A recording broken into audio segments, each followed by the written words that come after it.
Navarone, tu pourrais lire en attendant, s'il te plaît? La sagesse récompense. Mon fils, n'oublie pas mon enseignement et que ton cœur garde mes commandements, car ils prolongeront la durée de tes jours, les années de ta vie, et ils augmenteront ta paix. Que la bonté et la vérité ne t'abandonnent pas. Attache-les à ton cou, écris-les sur la porte de ton cœur. Tu trouveras ainsi grâce et bon sens aux yeux de Dieu et des hommes. Confie-toi en l'Éternel de tout ton cœur et ne t'appuie pas sur ton intelligence. Reconnais-le dans toutes tes voies et il rendra tes sentiers droits. Ne te prends pas pour un sage, crains l'Éternel et détourne-toi du mal. Cela apportera la guérison à ton corps et un rafraîchissement à tes os. Honore l'Éternel avec tes biens et avec les premiers de tous tes produits. Alors tes greniers seront abondamment remplis et tes cuves déborderont de vin nouveau. Mon fils, ne méprise pas la correction de l'Éternel et ne sois pas dégoûté lorsqu'il te reprend, car l'Éternel reprend celui qu'il aime, comme un père l'enfant qui est à sa faveur. Voilà, merci beaucoup. Alors, la première question à se poser, c'est en quoi, et j'aimerais qu'on en discute, attendez, je vais désactiver le partage d'écran, voilà, c'est ça. En quoi est-ce important de donner à Dieu la première place? Pourquoi est-ce que c'est important? C'est lui qui a l'initiative de toutes choses. D'accord? Le moindre, rien que le souffle de vie, c'est lui qui.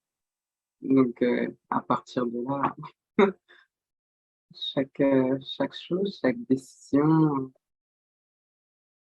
savoir reconnaître en tout cas qu'il est à l'initiative de tout ce qui nous constitue, de tout ce qu'on est en mesure de faire. Pourquoi est-ce que c'est important de donner à Dieu la première place? Pas la deuxième, ni la troisième, ni la quatrième, mais la première. Euh, Moi, j'aurais dit comme ce que Navarone a dit en premier. Et en deuxième, je dirais que même par rapport au verset, c'est ce qui nous permettrait de vivre la meilleure vie possible, entre guillemets, même si c'est pas forcément ça. Enfin, pas l'objectif d'avoir une vie parfaite, mais l'objectif d'avoir une vie satisfaisante. Je sais pas comment expliquer. Genre pas une vie sans problème, même si c'est même un peu ce que promet le texte, mais une vie dans laquelle on se sent en paix, on se sent épanoui et on est heureux, quoi. D'accord? Merci. Quelqu'un d'autre. Pourquoi est-ce que c'est important de donner à Dieu la première place? Ben après, c'est aussi voilà, de reconnaître que on est ce qu'on est aujourd'hui grâce à lui, en fait. Mhm. C'est lui qui nous a créés, voilà, il a voulu, en fait, déjà la volonté qu'il a eu, au fait, de nous, voilà, de nous créer, de nous faire, voilà, comme nous sommes aujourd'hui. Donc, toute chose et aussi, voilà, voilà, tout ce on a aujourd'hui, c'est grâce à Dieu, quoi. Donc, il n'y a pas d'autre, je trouve pas, en fait, d'autres termes, en fait, pour signifier, en fait, sa puissance et l'importance qu'il a pour nous. Ben, D'accord. moi, je pense que c'est tout simplement parce que il faut avoir 100% confiance, quoi. Quand on a 100% confiance en quelqu'un, eh ben, on lui donne la première place et voilà, quoi. C'est ça la confiance. C'est ça la foi. Quand on croit en quelqu'un, quand on a la confiance à quelqu'un, eh ben, il n'y a pas de doute. On lui donne sa première place. Mhm. Mais pourquoi est-ce que Dieu mérite plus la première place que quelqu'un d'autre ou que quelque chose d'autre? Qu'est-ce qui fait, qu'est-ce qui est unique chez Dieu et qui fait que ben, ça a du sens de lui donner la première place? Ben, Dieu est amour. Ouais, l'amour, c'est l'expression. Merci, j'allais dire l'amour. Voilà. C'est l'amour absolu, l'amour sans condition. Enfin, il nous aime tel que nous sommes. Donc, bon, moi, j'ai du mal à pouvoir exprimer toute la gratitude qu'il y a derrière ça. Mhm. Il a tellement donné et il continue à nous donner malgré tous nos péchés. Je me dis, waouh, ça, c'est pas de l'amour. Je- On sait, il a donné son fils pour nous. Et même quand on est venu, il a prouvé sa grandeur, mais voilà, on est des pécheurs, mais dans chacune de nos vies, on peut encore voir toutes ces promesses, tous ces bienfaits. Est-ce que je vaux tout ça? Mm. Mais ça, c'est une très bonne raison, en fait, ce que vous dites là. C'est que personne ne peut aimer comme lui. Ouais. Donc, c'est pour ça qu'il mérite la première place, parce que même tous les gens qui nous aiment et tous les gens que l'on aime ne sont pas en mesure de nous aimer avec une telle perfection, sans condition, telle que l'on est réellement, parce que finalement, qui nous connaît vraiment tel qu'on est, à part Ouais. Dieu? Par Donc, lui. Dieu connaît nos secrets, Dieu connaît notre intimité, Dieu connaît tous nos défauts, il sait tout de nous et il nous aime. Donc, en fait, effectivement, je pense que ça, c'est une très, très bonne raison. Et c'est important justement de préciser pour quelle raison, parce que reconnaissons-le humblement, en fait, on ne donne pas toujours à Dieu la première place. Donc, c'est important ce soir qu'on puisse vraiment réfléchir et méditer pourquoi il mérite la première place. Parce que si on comprend pourquoi, après, il y a le comment aussi, hein. Donc, il n'y a pas que le pourquoi. Mais déjà, parlons du pourquoi. Pourquoi est-ce qu'il mérite la première place? Ben, ça va nous donner envie à tout mettre en œuvre pour la lui donner, justement. Donc, Mhm. il nous aime comme personne ne nous aime. Il est l'amour incarné. Donc, il mérite plus que n'importe quelle autre personne, même ceux qui nous aiment le plus, il mérite d'avoir cette place-là. Est-ce que vous pensez à d'autres raisons qui font que Dieu mérite la première place?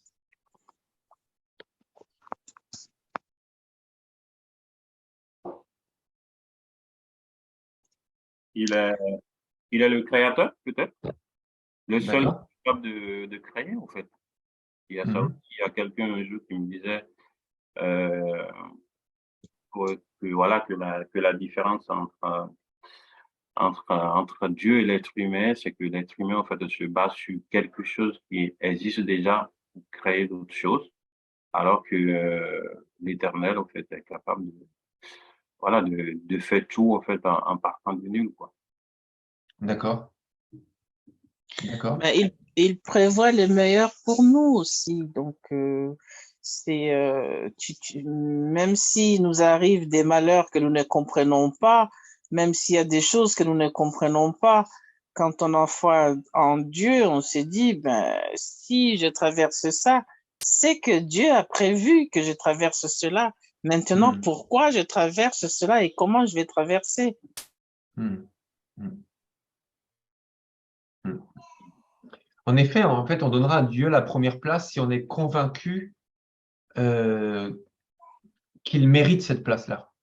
Ouais, Parce que sinon, si on estime que telle personne ou telle chose mérite tout notre temps, ou mérite le meilleur de notre vie, ou mérite notre argent plus que Dieu, ou mérite voilà, cette place-là plus que Dieu, et on va la lui donner. Mais si on estime que Dieu, au-dessus de toute chose et de toute personne, mérite cette place-là, alors on sera prêt à déployer l'énergie ou à libérer la place pour qu'il ait cette première place-là. Il y a ouais. autre chose aussi, moi, qui me semble important, c'est que Dieu sait tout et ne se trompe jamais. Voilà. Donc, quand on a besoin d'un conseil, quand on a besoin de connaître la vérité, quand on a besoin du sens, d'un sens, d'un sens ultime à nos vies et aux circonstances, bien, en fait, c'est Dieu par-dessus tout que l'on doit chercher. Mm, Tout à fait. mm. Moi, je pensais aussi à autre chose, c'est que notre jugement, notre évaluation, notre opinion, parce qu'on pense tous des choses, on a une analyse, une évaluation, un raisonnement, et bien aussi fin que l'on puisse être. Donc, on se donne les moyens souvent de pouvoir comprendre les choses, de pouvoir réfléchir.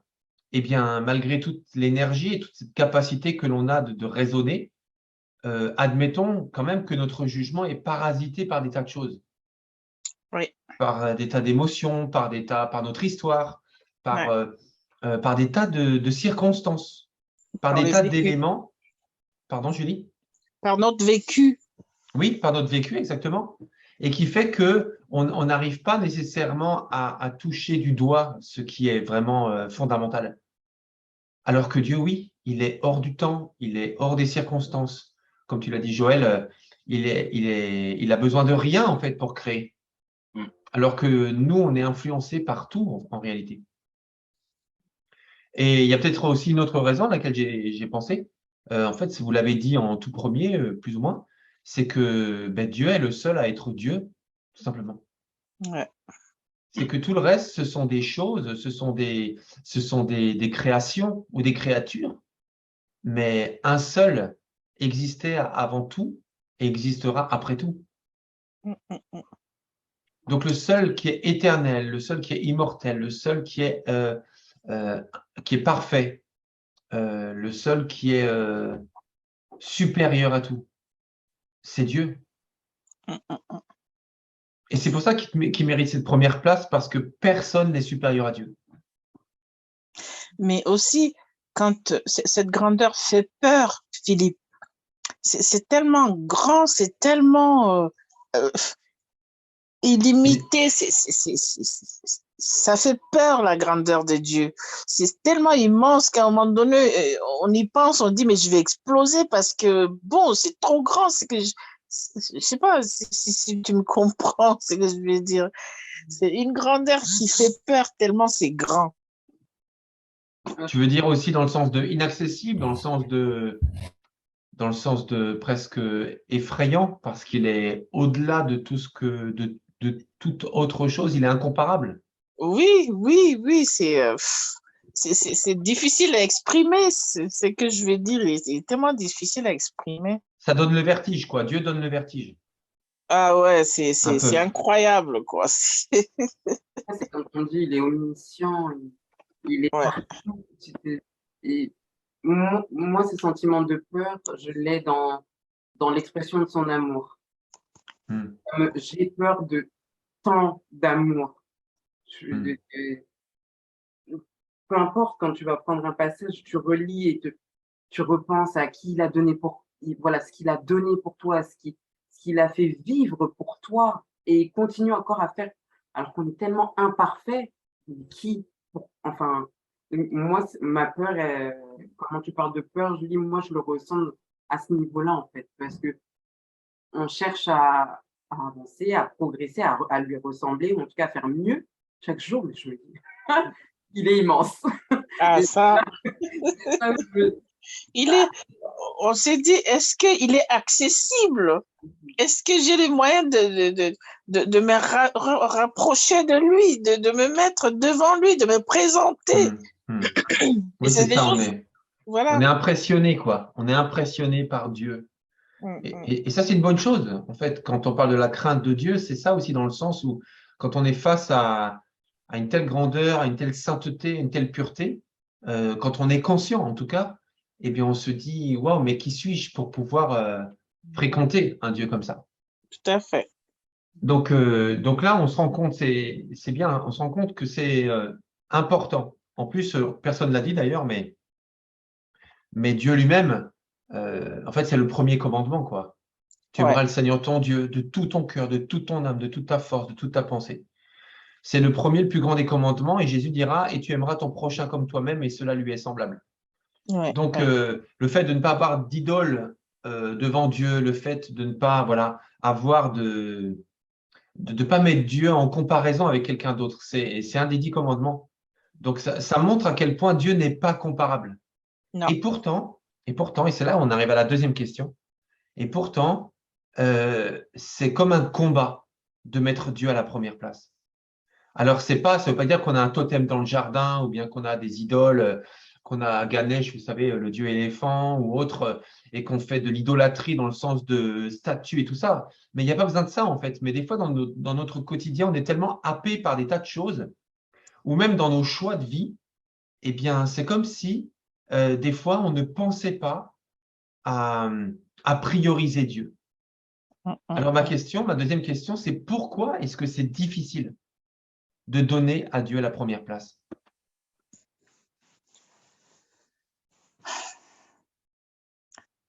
Mais parce que moi, je pense c'est quand même les péchés qui nous séparent de lui parce qu'on n'est pas pur et que il est, il y a toujours la chair il y a toujours ces combats-là avec la chair qui fait qui met une distance entre lui et nous.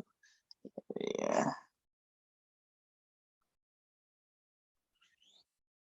Tu veux dire qu'en nous, dans tous les cas, il y a, à cause de nos imperfections, de nos défauts, eh bien, il y a une distance inhérente dans notre vie, c'est ça? oui, c'est ça mon ressenti plutôt, hein. C'est peut-être pas forcément comme ça, mais c'est comme ça que je ressens les choses. D'accord. Ok. Quelqu'un d'autre? Moi, c'est hyper simple, mais je trouve que le fait que Dieu, on le voit pas, qu'il soit pas tangible, en tout cas la plupart du temps, bah, forcément, on met la priorité sur les choses qu'on voit, qu'on ressent, qui sont autour de nous de manière physique, les personnes, enfin bref, tout, quoi, notre réalité physique. Comme Dieu, c'est comme une réalité spirituelle, je trouve que c'est... Des fois, on l'oublie, en fait, qu'il est là et qu'il... Enfin, voilà. J'ai l'impression que c'est très dans la tête qu'il faut Ouais, rester focus. il est Et, invisible, en fait. donc, c'est distrayant d'avoir d'autres choses qui sont visibles et voilà. Dans l'idée de ce que Louise a dit, moi aussi, la première chose, c'était la part que nos sentiments peuvent prendre face face aux épreuves, face aux obstacles, face aux difficultés. Je suis un peu dans ouais, que le sentiment parle avant celui qu'on ne voit pas. Et pourtant, voilà. Ça, je pense que c'est un point hyper important, peut-être qu'on peut en discuter un peu là, parce que c'est loin d'être anecdotique. C'est même, en fait, on est ancré dans le réel, on est tous ancrés dans le temporel, on est ancré dans le concret, on est ancré dans le visible. Nos cinq sens sont nos références. Mm, mm, mm. Et d'être face à un Dieu n'est pas limité par ces sens-là et qui des fois même refuse de se manifester par un de ces sens, ou il le fait parfois, hein, bien sûr, mais en tout cas, il n'est pas enfermé dans ces sens-là. Et ça nous gêne profondément, je pense. Parce que, par exemple, euh, on va être très, très pragmatique, parce que c'est important d'être pragmatique, parce qu'une fois qu'on a fini notre rendez-vous de ce soir, ben voilà, on est livré au concret, quoi. Donc, vous savez, des fois, quand on est entre nous, on discute, on philosophe, on plane un petit peu, on est aérien, mais dans le quotidien, on est très concret. Donc, c'est important des fois aussi d'être très concret. Par exemple, euh, des fois, c'est pas simple de choisir entre passer un quart d'heure, 20 minutes dans la prière avec Dieu. Ça dépend des gens, hein, mais ça fait, je vais aller jusqu'au bout de mon raisonnement.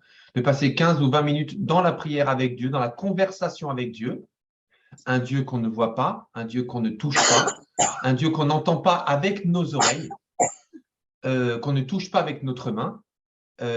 Si on le compare, ces 20 minutes avec des vidéos YouTube, une série télé, avec manger quelque chose, avec faire quelque chose, eh ben souvent, quand on a le choix entre les deux, eh ben c'est plus facile de faire quelque chose qui rejoigne nos cinq sens que de passer un temps avec Dieu qui est lié à la foi, parfois à, comment dire, intouchable, imperceptible de Dieu. Je ne sais pas ce que vous en pensez. Oui, Ah ouais, carrément. l'absence de réponse. En tout Pardon. cas, je sais pas, quand on parle, on a envie qu'on Ouais, la communication. et c'est Qu'on nous pas, réponde tout de suite avec, voilà, et qu'on l'entende de nos oreilles. c'est pas ce qu'il est prévu. Non, mais je pense que ça joue beaucoup, hein, ça joue sur, voilà, euh, c'est en fait le fait qu'on n'arrive pas en fait à développer en fait les mêmes sens qu'on peut développer avec une personne réelle, et, voilà, qui n'est pas une évidence avec Dieu. Ça joue beaucoup, ça joue beaucoup. Après, il y a aussi en fait le monde actuel, quoi. Nous sommes entourés Mm. des choses, au fait, et qui nous empêchent aussi, au fait, d'être concentrés, voilà, d'être Mm. concentrés, au fait, sur Dieu. Donc, il y a, et aussi, je rejoins aussi voilà, la pensée, au fait, de Julie, voilà, qui parlait aussi, au fait, du fait qu'on est imparfait. Le fait d'être pécheur, c'est vrai que on a beau, voilà, toute la volonté qu'il faut, en fait, pour être conforme, voilà, à la volonté, voilà, au souhait de Dieu, mais ça nous arrive, au fait, voilà, de se laisser faire, et voilà, le combat avec la chair. Et ouais, c'est compliqué, hein. C'est très compliqué. Mais moi, je pense qu'au fait, on ne sait pas comment faire exactement pour rester dans cette présence permanente. C'est pour ça qu'à un moment donné, on s'éparpille. Parce que vous restez dans la prière, vous priez, mais je peux parler pour moi. À un moment donné, j'ai l'impression que je recommence à redire les mêmes choses que j'ai dit et que ça devient répétitif. À un moment donné, je me dis, mais t'es ridicule, t'as déjà dit ça, tu reviens là-dessus. Bon, voilà. Moi, je suis quelqu'un, je ne sais pas, je ne retiens pas genre une chanson entière. Et donc, quand je vais louer en chantant, je vais me reprendre le même chapitre et je vais le répéter. À un moment donné, je dis, mais t'es ridicule, ça, t'as déjà dit 10 fois, 15 fois, mais bon, avançons. C'est limite. C'est ce fait d'être limité, moi, je pense, qui fait qu'à un moment donné, on se déconnecte complètement. Moi, j'ai été élevée chez les bonnes sœurs. Une fois que tu as fait tes 50 Ave Maria, tes 20 Pater, bon, après, tu te dis, bon, je fais quoi? Je reprends, je fais quoi? Bon, j'ai déjà parlé à Dieu de tous mes péchés que j'ai fait pendant la semaine, la journée et qu'on sort. Bon, maintenant, qu'est-ce que je lui dis après? Tu vois, moi, je me trouve des fois limitée comme ça, même si ça peut m'arriver la nuit, comme ça, je suis en train de louer sans que je m'aperçoive, hein, certainement dans les sommeils, et puis je me réveille, je suis en pleine louange, là, je suis en train de chanter un truc. Bon, après je me rendrai, et puis je me réveille encore, je suis en train de chanter un truc. Quand bien même, je ne sais pas chanter, hein, mais bon, ça peut arriver, des trucs comme ça après, à un moment donné, mais il y a des jours où aussi c'est vite, vite, vite, t'as beau essayer de prier, mais t'as la même phrase qui te revient, qui te revient, qui te revient. Après, bon, ça te décourage et tu te dis, bon, ben, voilà, là, je suis au bout de ma prière, je sais plus quoi dire ni quoi faire. Mais bon, et surtout aussi, moi, je pense qu'il y a beaucoup d'actes que nous faisons qui sont la prière aussi, qui sont la prière. Quand j'aime j'aime le prochain, je fais quelque chose pour mon prochain, est-ce que je ne suis pas en train d'honorer mon Dieu? Est-ce que je suis pas en train de m'approcher des dieux? Donc, il y a toutes ces formes de prière aussi à laquelle on ne fait pas forcément attention et qui fait que, bon, à un moment donné, on a l'impression qu'on est dans la répétition de la même chose. Enfin, moi, départ, ma culture catholique, on m'a appris à prier Je vous salue Marie pendant 50 fois et Notre Père pendant 10 fois, 15 fois. À un moment donné, je me trouve limitée vraiment pour... Non, je comprends très bien, oui. Après, c'est vrai que c'est important de réaliser que la prière, c'est pas que parler ou écouter.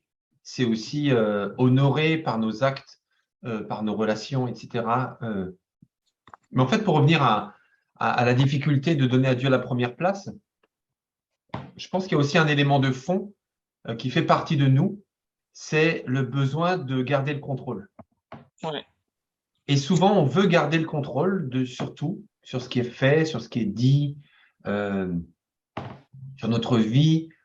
Voilà, on veut garder le contrôle. Et en fait, donner à Dieu la première place, ça veut dire que c'est lui qui conduit notre vie et c'est plus nous. Ouais. Et même si on a l'illusion de conduire nos vies, parce qu'il y a plein de choses qu'on ne choisit pas, en fait, hein, que l'on fait, que l'on vit, il y a d'autres gens qui choisissent pour nous. Donc, on a l'illusion qu'on contrôle. Mais donner à Dieu la première place, ça veut dire accepter que dans tous les cas, on ne contrôle pas notre vie. Ça ne veut pas dire qu'on n'a pas des décisions à prendre, des choix à faire, des conséquences à assumer, etc. Ça ne veut pas dire qu'on n'a pas notre volonté à exercer, mais ça veut dire que, en fait, à l'origine et à la fin de chaque action ou de chaque décision, eh bien, si Dieu a la première place, ça veut dire que Dieu doit être consulté. Et si ma volonté est différente de celle de Dieu, en fait, c'est Dieu qui doit avoir le dernier mot. Et ça, c'est difficile. Parce que dans le fond, en fait, je veux garder mon indépendance. Ouais. Quand je dis je, c'est ma nature. Hein. Je veux garder mon indépendance, je veux garder le contrôle. Et c'est dur. Et franchement, on le voit même dans nos couples, on le voit au travail, on le voit partout. C'est dur de se soumettre. C'est dur. Moi, dans le sens inverse, par exemple, prenons qu'on a, allez, on a eu la prêche le dimanche, Mhm. confié à Dieu. Maintenant, on va dans le concret. Dans le concret, je manage. Mhm. Donc, la décision, c'est tout le temps. Et en Mhm. fait, ça va être tout bête, mais je vais me retrouver à tellement vouloir aller dans cette idée de, attends, avant que tu dises réfléchis, qu'est-ce qu'il voudrait? Mais en fait, j'ai l'impression, c'est tout le temps. C'est que à tout instant, il y a une question, il y a quelqu'un qui vient. En fait, et je sais pas où est-ce que je peux pas arrêter en fait le quotidien de cette question. Là, il y a eu quelqu'un qui est venu dans mon bureau. Là, il y a encore quelqu'un qui rentre dans mon bureau. Comment, dans le quotidien, dans les choses quotidiennes, je me pose pour dire que, ah oui, là, je suis sûre de l'avoir consulté. Mhm. Je ne sais pas si c'est compréhensible. Enfin, dans le Si, contexte, si, si, si. c'est un peu, il y a des décisions un peu tout le temps. Et voilà, selon après je sais pas, même si il y a cette volonté, et je me dis, c'est pas toi, mais c'est lui qui doit te guider, qui doit avec toute la bonne volonté du monde, mais des fois, j'ai encore le sentiment de, oh, est-ce que j'ai pris la bonne décision? Mhm. Alors, je sais pas. Ouais. Mais ça, on en parlera tout à l'heure sur le comment, concrètement. Mm, Là, on est juste en train de voir de pourquoi c'est difficile. En fait, il y a quelque chose en nous, vous en avez parlé tout à l'heure sur le péché. Alors, le péché, en fait, c'est cette distance qui est entre Dieu et nous depuis le début.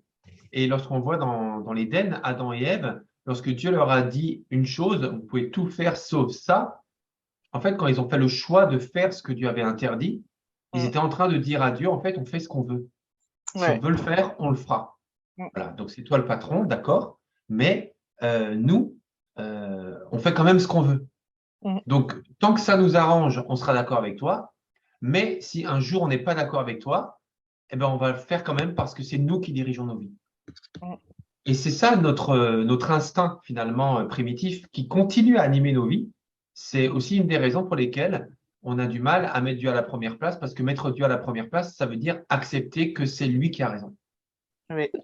Et peut-être une dernière chose aussi, en plus de tout ce qu'on a déjà partagé, c'est que pourquoi est-ce que c'est difficile de donner à Dieu la première place? Ben, c'est parce que nous ne sommes pas obligés. Parce que Dieu n'est pas un dictateur. c'est une volonté, hein. Donc, comme il nous laisse le choix, et il a raison de nous laisser le choix, je vais pas me plaindre de ne pas avoir le choix, hein. Mais ce que je veux dire par là, c'est que comme on a le choix et qu'au fond de nous, nous sommes profondément indépendants, eh bien souvent, on va faire le choix de ne pas lui donner la première place. Quand je dis on, encore une fois, je ne parle pas que de vous et moi, hein, mais je parle de la nature humaine. Et en étant très honnête avec nous-mêmes, eh bien, c'est aussi notre cas à nous. Et c'est parce que on sait aussi que et quand ça devient dur, je repars à lui.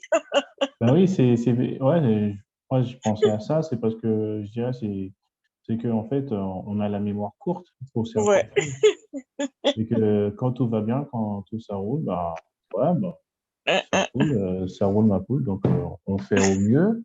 Mais après, est-ce que aussi on s'est aussi peut-être piégé nous-mêmes? C'est que on se dit, oui, là j'ai le boulot, je dois faire ceci, je dois faire cela. On grignote de temps en temps sur le temps qu'on devrait lui consacrer. Et Hmm. au final, on prend moins de temps pour lire, moins de temps pour prier. Comme on l'avait dit il y a 2 dimanches, on prend moins de temps pour faire ceci. On devient un peu, on devient, on va dire, des coutumiers, quoi. On sait que c'est la coutume, on fait ça, mais sans vraiment aller profondément dans les choses. Et Hmm. donc, Hmm. au final, on On retourne. négocie aussi. Voilà. Ouais, ouais, On c'est ça. négocie beaucoup avec Dieu. Ouais, Oh, ben, ouais, ouais. il comprendra, il m'aime beaucoup. Et puis, ben voilà, ben bon, voilà. Et puis, c'est pas grave. Et puis, ce sera mieux la Voilà, prochaine fois. Et puis, il nous pardonne. il comprend, quoi. C'est ça. Je crois qu'il y a un passage qui dit ça dans la Bible, c'est le cœur de l'homme est rusé plus que toute chose et corrompu, qui le connaîtra. Donc, Donc, on sait comment ruser. On dit, on reste encore c'est du politique correct. Dieu t'a vu, je suis fatigué, donc je vais pas faire 50, je vais faire 49. C'est exactement ça. C'est exactement ça. Alors, j'ai une autre question. Après, on va prendre pas mal de textes aussi. Quelles sont les choses dans notre vie que nous savions devoir abandonner à Dieu et que nous retenons? Donc là, je demandais témoignage, si vous êtes d'accord, bien sûr. Dites ce que vous êtes d'accord de partager. Mais est-ce que vous pensez à des choses précises, à des situations, à des décisions, à des actions? Voilà, il faut être concret par contre, que vous saviez devoir abandonner au Seigneur et que vous avez retenu en disant non, non, en fait, j'ai pas envie de lâcher ça ou j'ai pas envie d'aller dans cette voie-là, alors qu'on savait que c'est ce que Dieu attendait de nous.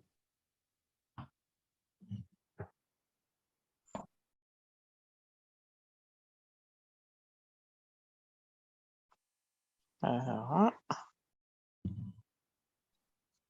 Je vous prends de court. Ouais. On n'avait pas préparé cette question. Ouais. En tout cas, Samuel, on t'entend très bien. Ouais, je me suis mis sur le téléphone. D'accord. Euh,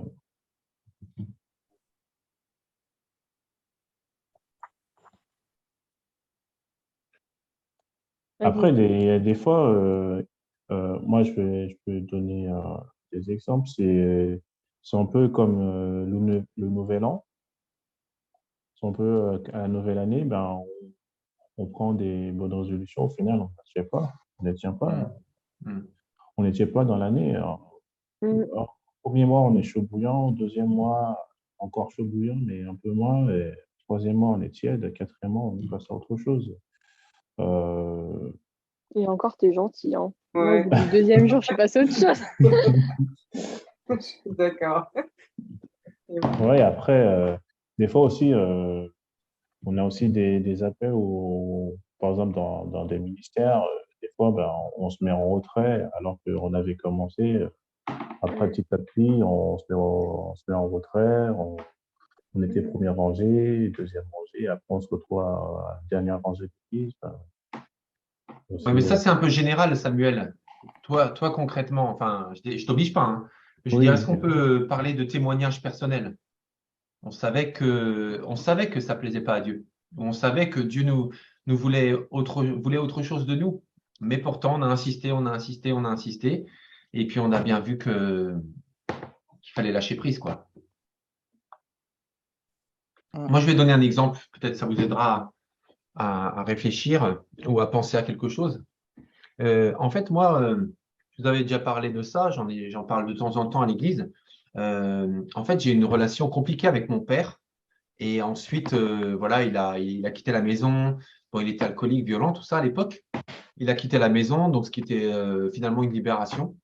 Donc, mais après, une fois qu'il est parti, donc il a coupé les ponts, il a déménagé, il s'est mis sur liste rouge, il a totalement coupé les ponts avec tout le monde. Quand je dis tout le monde, c'est avec ma mère, mon frère et moi, même ses parents.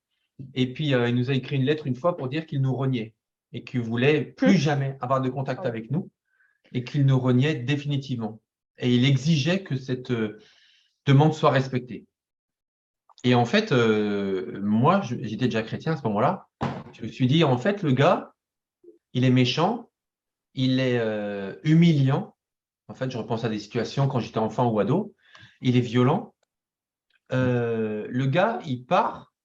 En plus, jusqu'au bout, il continue à rejeter, à nuire en quelque sorte à ses enfants, etc. Et moi, je n'arrivais pas à pardonner, en fait. J'avais dit que je pardonnais, mais dans le fond, je lui en voulais énormément. Et je trouvais que c'était vraiment, pardonnez-moi l'expression, mais un sale type, quoi. Je me suis dit, c'est pas bien, c'est vraiment grave. Et en fait, plus j'y pensais, et plus je nourrissais de l'amertume, de la colère. Et même si j'y pensais pas tout le temps, mais à chaque fois que j'y pensais, j'étais à nouveau blessé, j'étais en colère. Et au fond, je peux le dire maintenant parce qu'à l'époque, je ne m'en rendais pas compte, c'était pas conscient, mais je le détestais et je supposais qu'il ne méritait pas le pardon, il ne méritait pas le lâcher prise à Dieu, parce que c'était trop mal ce qu'il a fait. Et alors, dans mon cœur, je savais que dans ma relation avec Dieu, je ne pouvais pas continuer, alors que Dieu m'avait pardonné à moi, de continuer à en vouloir à mon père et à le détester. Alors oui, bien sûr, lui, il ne m'avait pas demandé pardon. Oui, il n'avait pas reconnu tout ça. Mais si moi, je cultivais cette rancune, eh bien, en fait, je m'empoisonnais tout seul. Et mes relations avec Dieu, ma relation avec Dieu et avec mes proches étaient empoisonnées par ça. Donc, je savais que Dieu me demandait de lâcher prise, de lui abandonner mon père et de prier pour son bien, mais j'y arrivais pas. Et donc, je savais que Dieu attendait ça de moi, mais je voulais pas parce que j'estimais qu'il ne, en fait, il ne méritait pas que je lâche prise.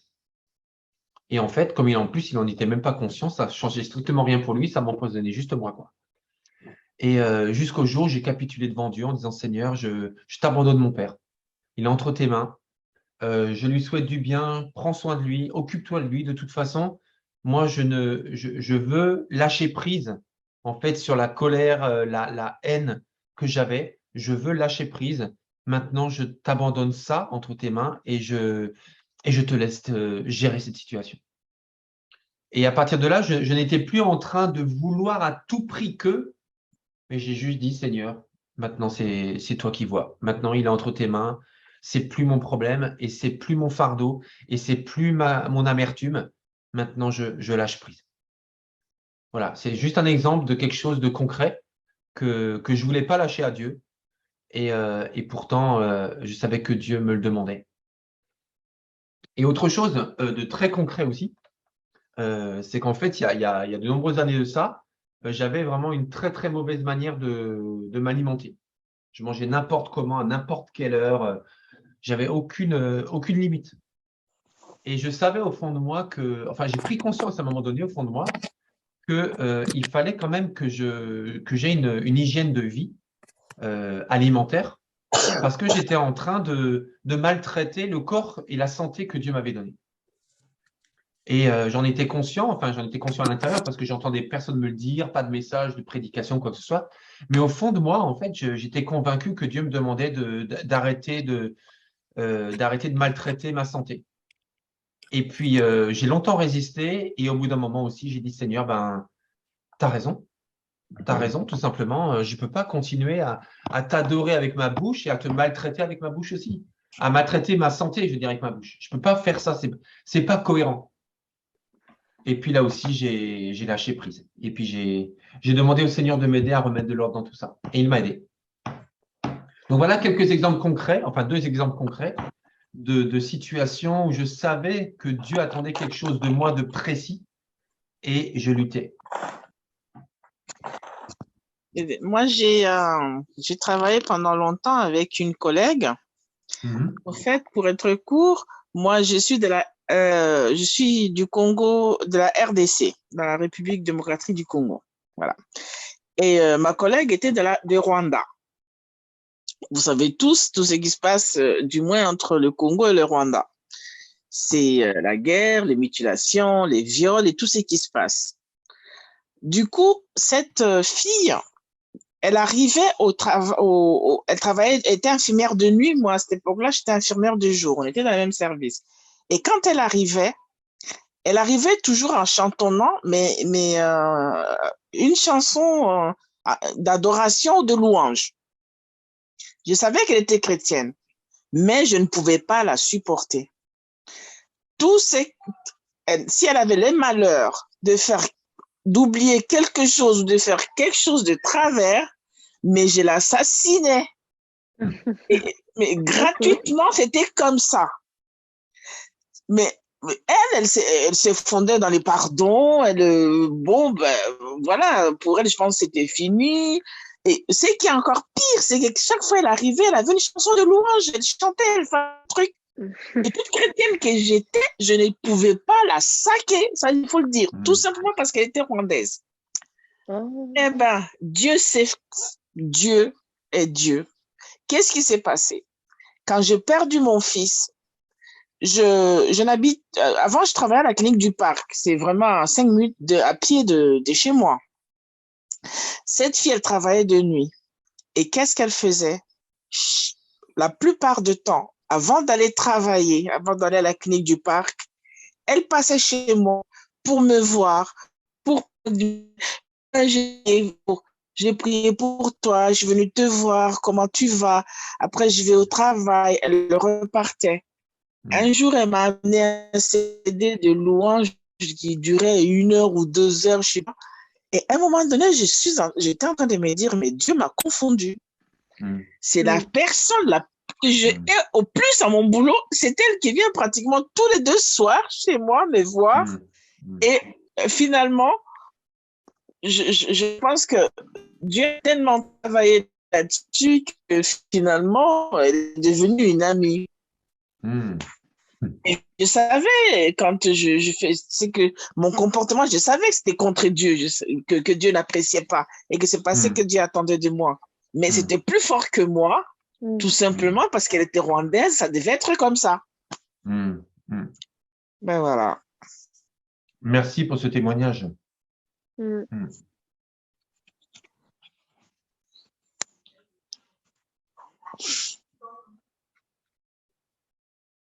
Est-ce que quelqu'un pense à autre chose, quelque chose qui dans ta vie, tu savais que tu devais l'abandonner à Dieu, mais tu le retenais et jusqu'au jour où tu as lâché prise et tu as redonné à Dieu la première place dans ce domaine-là?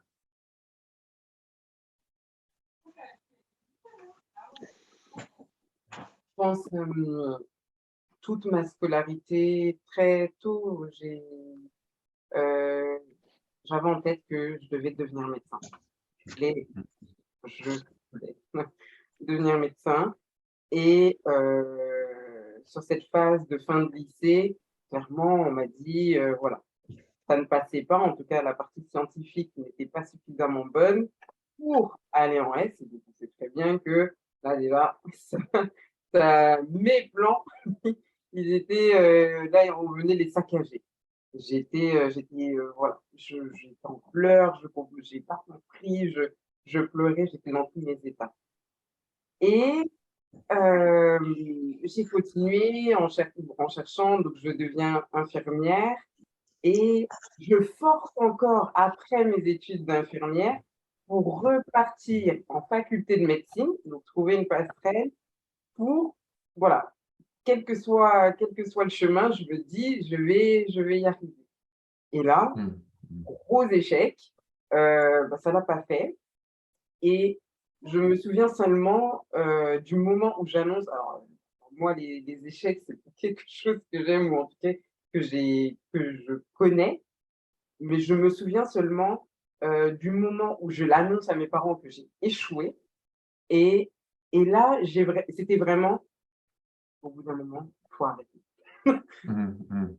Écoute, ça passe pas. Ça passe pas. En tout cas, ce que toi tu vois, c'est pas comme ça que ça va se faire. Ça a été un moment, je me rappelle, j'étais sur le canapé, là avec mes notes pourries. Mais oui, ça a été un moment d'abandon. Je pas de nature à abandonner, mais là, c'était j'abandonne. Ça, c'est tu oublies. Tu oublies ça et fais-lui confiance, clairement. Ouais.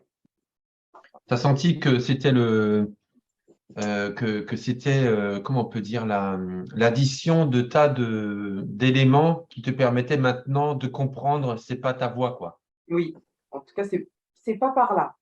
Je disais, c'est pas par là. En fait, c'est plus loin. C'est que moi, je me voyais médecin, mais je voyais chef de service, d'un service. Et ça l'a pas, donc ça l'a pas fait. Et aujourd'hui, je suis chef de service. Oui. C'est pour ça que le témoignage, il est plus grand, parce que si le Seigneur, il t'a dit, c'est pas là, c'est pas là. Mais ça veut pas dire qu'il ne va pas t'y emmener. Mais moi, je savais pas que le chemin que moi, je pensais être le bon, bah, c'était pas celui-là, en fait. C'est pas ce que lui avait décidé. Donc, ouais, ça a été une vraie leçon. Bon, en fait. Merci. Merci beaucoup pour ce partage. Ok, si quelqu'un veut partager autre chose, sinon on peut lire la parole aussi, deux passages notamment.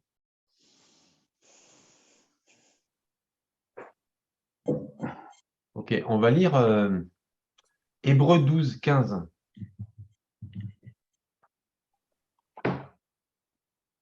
Hébreux 12, 15.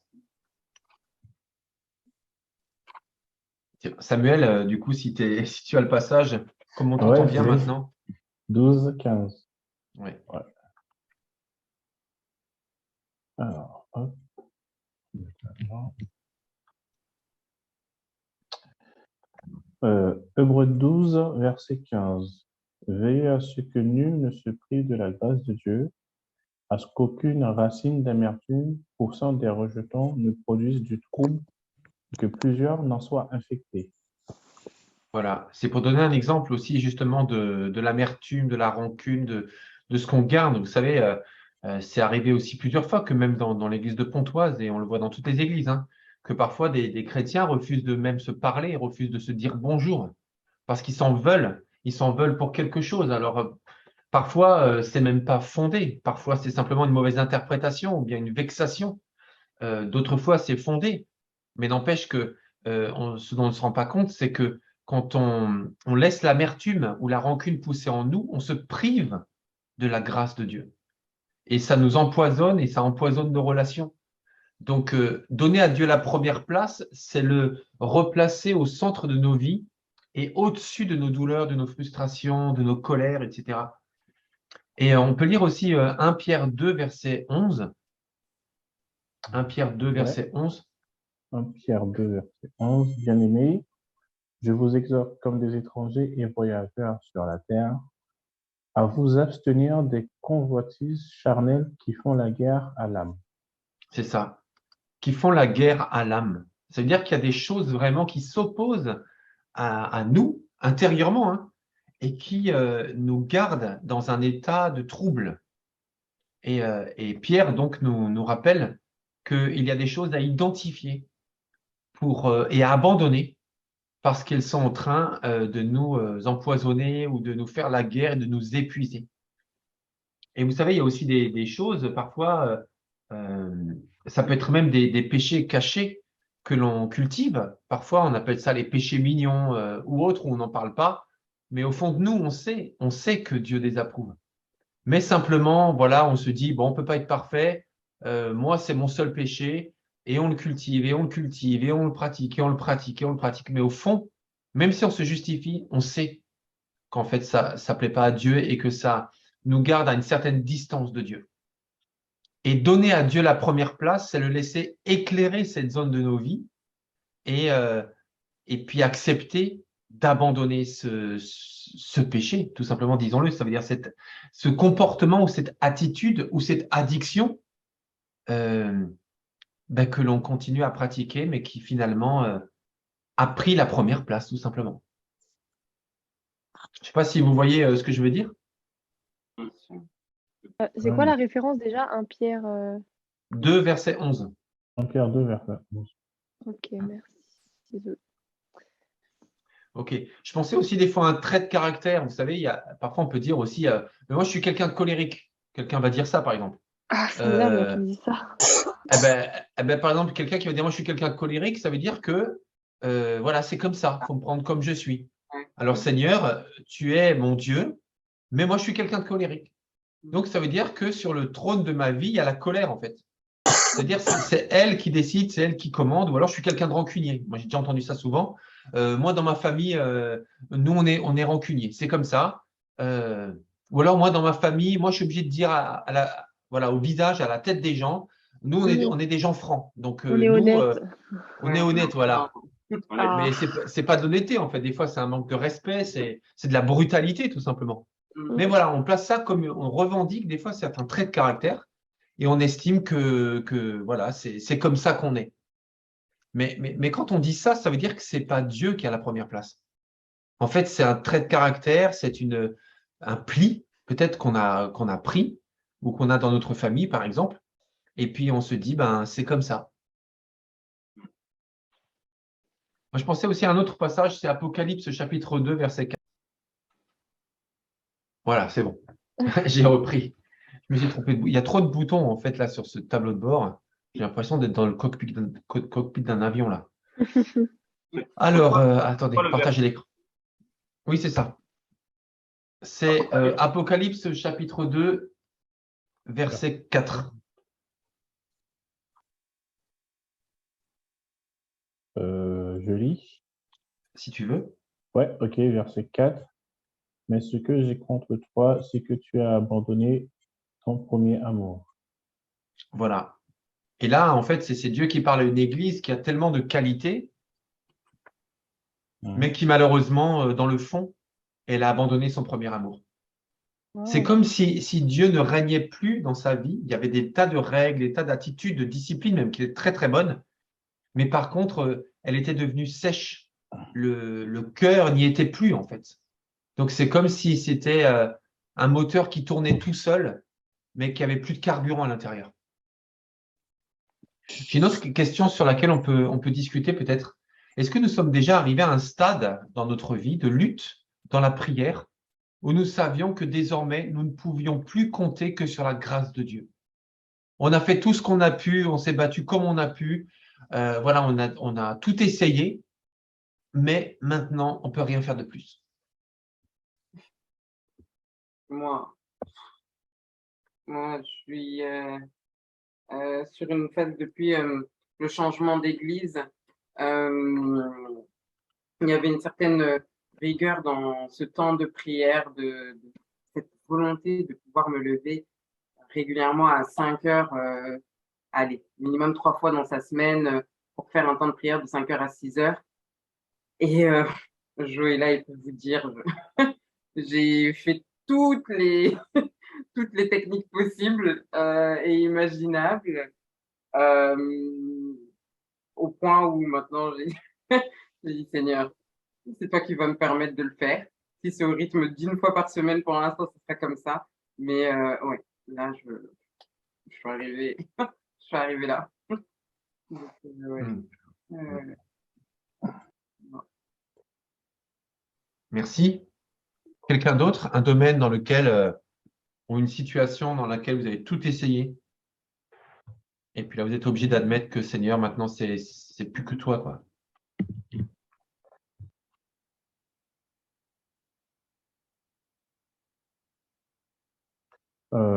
Si, moi j'en ai un. Euh, En fait, c'est quelqu'un qui m'avait dit quelque chose à l'église en plus, hein.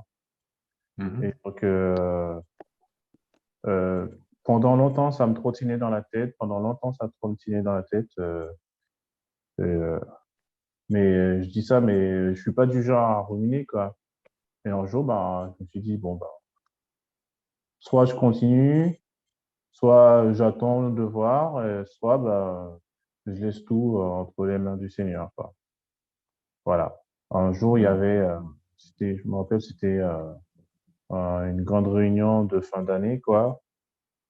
Et donc, c'était une sorte de réveillon de 31, quoi. Et donc, le pasteur, il avait appelé pour dire, voilà, si vous avez des choses à laisser derrière, à laisser finir avec l'année qui se termine, là, et commencer une nouvelle vie, Hmm. voilà. Et donc, moi, je m'étais avancé depuis. Ça Tu s'est as, fait comme ça, voilà. d'accord, tout Je me suis, simplement. je me suis couché et amnésique, voilà. Hmm. Mhm. Ok.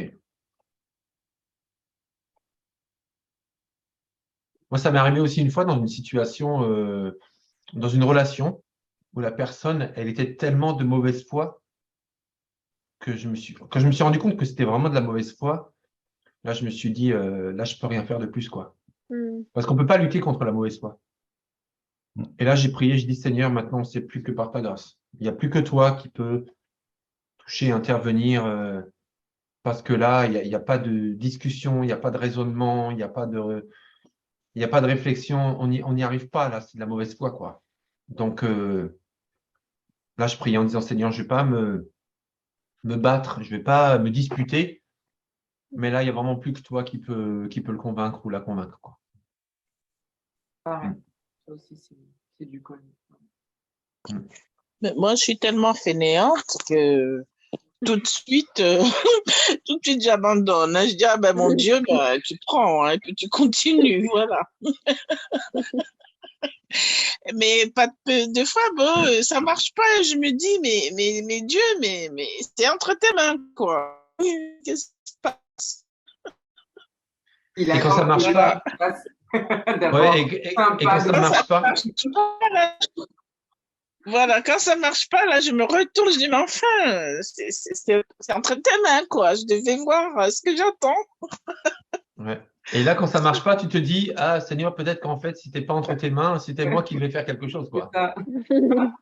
Bon, quand ça marche pas, je finis par abdiquer. Je finis par me dire, ben écoute, c'est ta volonté que ça soit fait ainsi. Voilà. C'est pas si simplement que ça, hein. Des fois, je suis là, mais mince, voilà, c'est la volonté des dieux, même si je saute pas au plafond de joie, mais c'est la volonté des dieux. Même si je passe un temps avant d'accepter cette volonté-là, mais bon, voilà. Ok. Bon, les amis, je vous propose qu'on passe au point suivant de la discussion. En fait, on a vu tout à l'heure combien c'était justifié de donner à Dieu la première place. On a vu toutes ces raisons en tout début de soirée. Ensuite, on a vu qu'on avait des blocages parfois, qu'on avait, que malgré tout, même si on estimait que c'était important et nécessaire, en tout cas justifié de donner à Dieu sa première place, la première place, pardon, on a vu que c'était difficile et que parfois on n'y arrivait pas ou parfois on ne le faisait pas. Quand je dis on n'y arrive pas, soyons transparents, des fois on ne veut pas. Donc, c'est pas qu'on n'y arrive pas, mais c'est juste qu'on On dit n'a pas envie. non. Voilà, tout simplement, on n'a pas envie. Et là, maintenant, je vous propose, en dernière partie de conversation, eh bien, qu'on essaie de voir ben, comment sortir de ce blocage, de ce système dans lequel voilà, on laisse Dieu à la deuxième place, troisième place, 10e place, 15e place. Comment remettre Dieu à la première place? Oh là là. Comment faire? Alors, moi, j'ai plusieurs pistes avec la parole, avec mon expérience, hein, l'expérience de ceux qui m'entourent aussi, hein. Alors, j'ai pas tout mis en pratique, hein, parce que je vais pas vous faire croire que moi je suis le modèle. C'est pas du tout ça. Mais c'est juste qu'il y a quand même des moyens concrets, merci Seigneur, de pouvoir lui donner la première place. Alors, quand on résiste, ben, comment faire pour donner à Dieu la première place? Est-ce que vous avez des pistes? Dans le livre là que l'Église nous a offert à la suite du mariage, il y a un moment où il dit se, pose- se poser la question qu'est-ce que ferait Jésus? Qu'est-ce que ferait Jésus à ma place? Mmh. Alors, ça peut paraître très grand et en même temps, je sais pas si c'est pas trop simple, mais pour le coup, en tout cas là, Mmh. c'est dans un conseil de couple, mais en soi, je pense que Mmh. c'est valide un peu dans cette idée que c'est lui qui est avant tout. Donc ça dit. Mmh. Mmh. Ok, Et du coup, très bien. je trouve que en rapport avec ça, bah, pour savoir ce que Jésus ferait à notre place, faut lire la Bible pour savoir, bah, enfin, connaître Jésus, comment est-ce qu'il aurait agi. Enfin, je pense qu'il y a le Mmh. Saint-Esprit qui aide aussi, mais moi, je me rappelle que j'entendais souvent cette phrase quand j'étais petite. Enfin, je sais plus quand j'étais plus petite, c'est en mode qu'est-ce que ferait Jésus à ma place? Mais en fait, ça n'avait pas trop de sens dans ma tête parce que je savais pas ce qu'il ferait à ma place. Enfin, vous voyez ce que je veux dire? Genre, ou alors on a une vision un peu niaise du truc. Genre, ah, il serait gentil. Enfin, bref. Mais enfin, après, j'étais enfant, hein. Mais du coup, à lire la Bible, ça permet de. Enfin, je me dis même pour mettre Dieu à la première place, faut le connaître aussi. Enfin, apprendre à connaître qui on veut mettre à la première place. Et du coup, bah, la Bible, ça permet ça.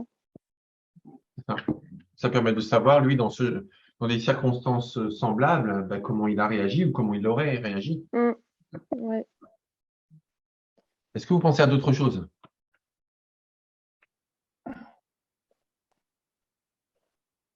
Moi, je dirais ce qu'il faudra, faire un stop dans sa vie, quoi.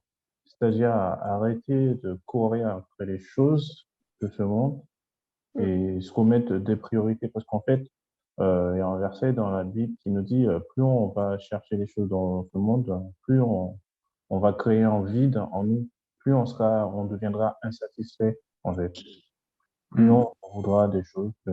Alors que si on laisse la priorité, ben, il aura sa place pour pouvoir il aura sa place quand on sera avec nos amis, quand on sera au travail, quand on sera chez nous, à l'église. Euh, En gros, en fait, c'est lui qui va nous construire, en fait, au lieu que nous fassions nous-mêmes, quoi. C'est lui qui va nous construire. Je peux prendre l'exemple dans la Bible, comme on parle de nous qui sommes le temple, quoi, et de nous laisser construire par lui, en fait. Mhm. Il s'est dit que le Seigneur, il veut reconstruire le temple que nous sommes. Donc, si nous nous attachons à lui, du coup, c'est lui qui va être maître d'œuvre au final. Ok. Samuel, en fait, je vois qu'il y a un deuxième Samuel qui est connecté. Est-ce que c'est toi, les deux Oui, ou... c'est moi, oui, c'est moi. Ok, En gros, d'accord. j'utilise le PC, c'est pour pouvoir voir tout le monde, en fait. D'accord. Non, il n'y a pas de souci, parce que en fait, il y a un autre Samuel qui m'a dit, enfin, que je pensais qu'il allait se connecter. Et je voulais savoir Ah, si c'était lui. alors, Déception. D'accord. Non, non, il n'y a pas de souci, hein. Ouais, C'était juste une question, hein. Il y a pas de oui, problème, hein. oui, oui. C'est le D'accord. Samuel PC, quoi, Ouais. ordinateur. Bah, vu que le micro, il marchait pas, du coup, j'ai branché mon téléphone. D'accord. Ok. Mais j'ai Est-ce que coupé le vous... son sur l'autre. D'accord. Est-ce que vous pensez à d'autres manières concrètes? Bonsoir Mathilde, bienvenue. Ça. Est-ce que vous pensez à d'autres manières concrètes de sortir de de ce cycle dans lequel Dieu n'est pas à la première place et la lui donner, justement? C'est d'autres manières. Je pense que il faut que, voilà, ça rejoint un peu ce qui est déjà dit. Il faut qu'en fait, qu'on donne plus de contact, plus de connexion avec Dieu, même dans la journée, voilà, dans le quotidien. Mhm. Chose qui peut aller vers, je sais pas, même au fait durant la pause, au fait au travail, tout ce qui est chant, tout ce qui est musique qu'on peut écouter. Voilà. Faire en sorte que, au fait, quoi qu'il en soit, au fait, le moment et voilà, qu'on passe, qu'il y ait quelque chose, au fait, qui soit connecté, qui soit lié à Mhm. la parole. Mhm. Voilà. Déjà, je pense que plus de temps, c'est comme on dit, hein, plus de temps on passe avec quelqu'un, plus voilà, on se lie à cette personne. Donc, voilà, il faut qu'on crée des occasions qui peut être aussi à l'église, le fait d'être connecté avec la communauté, passer du temps avec les frères et sœurs. Mm. Voilà, c'est des choses, en fait, qui vont faire en sorte que, autre à lire évidemment, c'est la Bible, mais comme à chaque fois, ça reste quelque chose qu'il faut continuer à lire, même si on connaît, mais voilà, on connaît jamais, au fait, parce qu'à chaque fois, il y a plusieurs interprétations, en fait, du même verset qu'on a lu plusieurs fois qui peut aussi voilà, nous montrer autre chose selon les difficultés et le vécu, quoi. Donc, ouais, c'est aussi à Oui, voir. ouais, dans le prolongement de ce que Samuel et Jo disent, je pense aussi, c'est concrètement, sur chaque jour, sur chaque instant, savoir lui rendre grâce pour ces instants, le petit instant qu'on est en train de vivre. Waouh, Mm. c'est toi qui m'as donné ce travail. Waouh, Seigneur, c'est toi qui me permets là d'aller sur ces études dont j'ai voulu. C'est toi qui as permis que je puisse avoir cet appartement où je me trouve et que savoir reconnaître que chaque chose là est une grâce. Mhm. Et si on l'exprime, que je sois en voiture, quand je vais au travail, que je sois, même quand même quand on est au travail, même quand on est en cours, se dire, ouais, là j'ai l'occasion d'avoir un vrai débat avec des étudiants que je trouve super top. Je me trouve aussi dans ce groupe-là. Waouh, c'est une grâce. Savoir Mhm. le dire en fait, même si c'est en son cœur, même si c'est en son cœur, même si Le reconnaître, quoi. ouais, à Mm. tout instant, en fait, ces petits moments-là que, par exemple, quand on va croiser des personnes qui vont être, on va passer des bidonvilles sur le chemin. Ah, là, tout de suite, on se dit, ah ouais, pas mal, quand même. J'ai plutôt de la chance, en fait, d'avoir un toit où je vais rentrer chez moi. Et Mhm. c'est un peu ça, en fait. C'est que chacun de ces instants qu'on vit, savoir je sais pas, exprimer, en fait, pouvoir Ouais, dire, ouais, ouais, tout à fait. Et parce Ouais, du coup, ça m'est revenu, ça m'est revenu par rapport à ce que tu dis là, ça m'est revenu le verset, c'est dans le livre de Agé, en gros, pour dire que euh, Dieu nous dit, en gros, qu'on ait une relation tous les jours avec lui, en fait, dans tous les moments qu'on vit, qu'on sent en fait, que c'est pas vraiment notre choix, mais en fait, c'est que on vit par lui, quoi. Est-ce que, par exemple, si je vais là, est-ce que ça va plaire à Dieu? Est-ce que si je fais ça, voilà. Euh, En gros, c'est pour pas qu'on tombe dans une sorte de routine, en fait. Parce que quand on tombe dans une sorte de routine, ben, du coup, on s'éloigne du Père, quoi. Donc, si, c'est, dans l'Ancien Testament, c'est ce qui s'est passé, c'est que le temple de Dieu il a été détruit par les ennemis du peuple parce qu'il n'y avait pas de protecteur, parce que c'était la routine, quoi. On fait la petite routine, on sait qu'il faut faire ceci, on le fait. Au final, bah, on devient, bah, à la fin, quoi.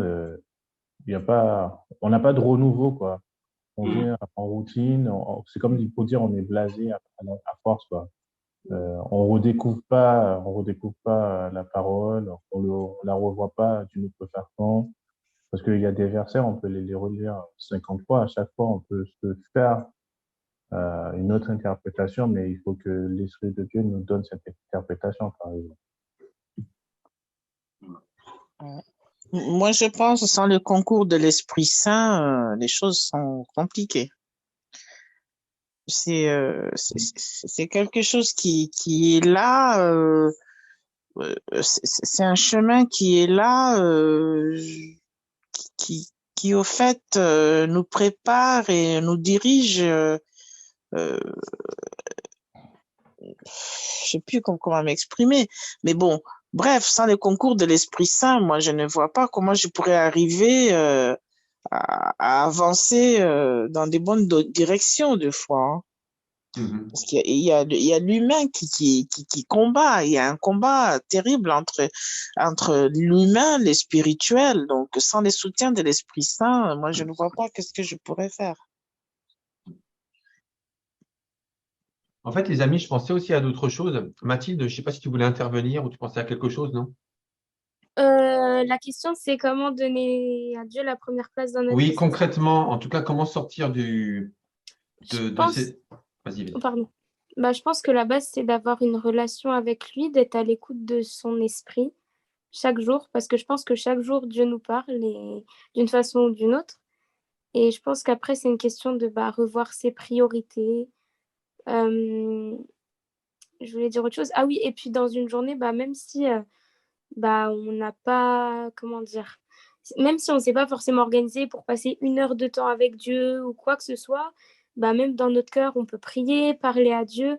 Et en fait, encore une fois, oui, c'est une question de priorité. Est-ce que je vais écouter de la musique pour me détendre ou est-ce que je peux profiter peut-être de ces moments pour prier, passer un temps avec Dieu? Je pense que c'est ça, c'est une question de, voilà, demander à l'esprit, en fait, de nous donner à cœur d'avoir Dieu en priorité et d'essayer de faire des choix qui font qu'on met Dieu en premier, quoi. En fait, il y a aussi ce... Merci Mathilda. Il y a aussi cette tension entre ce qu'on sait de la part de Dieu et le fait qu'on n'a pas envie. On n'a pas envie ou on ne veut pas.